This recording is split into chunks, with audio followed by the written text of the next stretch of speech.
kapatid din ni Mimi kanina. Oo, kaya pala, maganda. Hello po, nanay. Oo, meron din silang court. Congrats ka lahat. God bless. God bless. Hello po. Sir, ito po yung pinakamagandang cottage na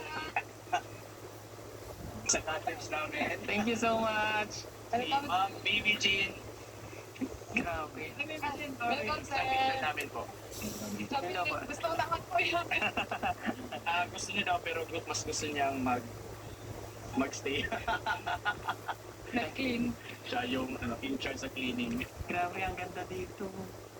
Mas ma-appreciate mo talaga siya pag sir, napakaganda. Maraming flags. Maraming flags talaga. Grabe, ang ganda. Ang ganda talaga ng Pilipinas.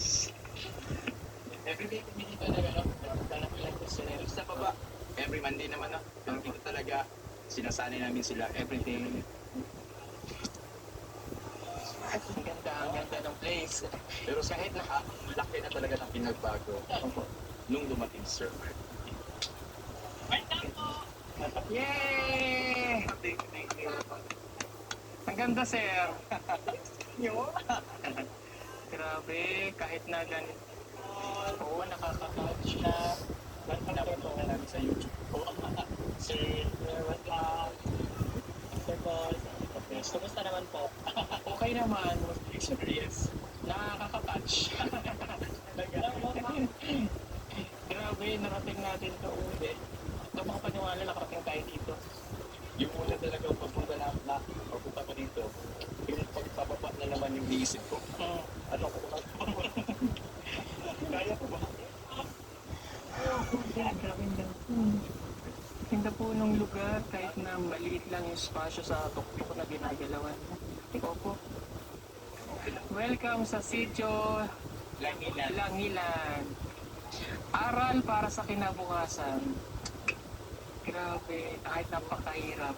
Ang ganda lang dito sir, kasi yung mga bata talaga, hindi pa sila engaged masyado sa mga gadgets. Tama. So kung may mga lesson talaga, napopokus sila ba? Nakapokus sila sa pag-aaral. Ayan. Salamat sir sa time. Malaking pasalamat po kasi nag-visit kayo sa amin. Malaking tulong po talaga, inspirasyon talaga. Oh. Yes.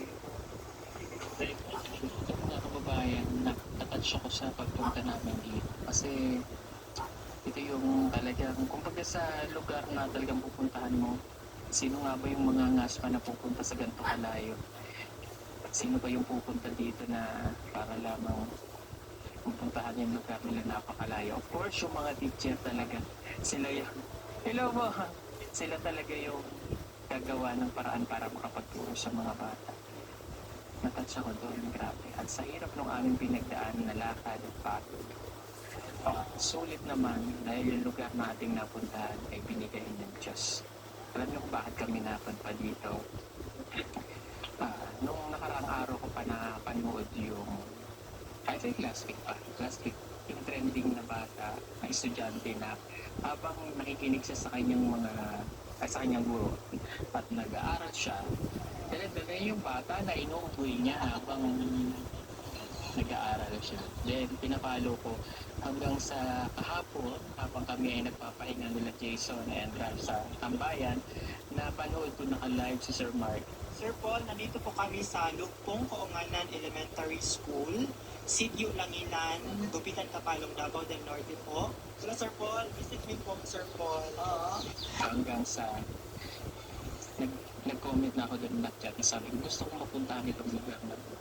And gano'ng kabilis na nakarating kami doon. Tama na rin namin si Windy sa kanilang pabalik po sa kanilang lugar. At napaka-bless ng araw na ito, pagamat pagod. No? Halika, pasok tayo dito sa kanilang cottage.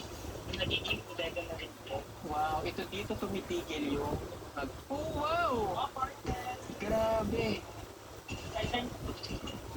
Ito yung pinaka-favorite ko sa lahat.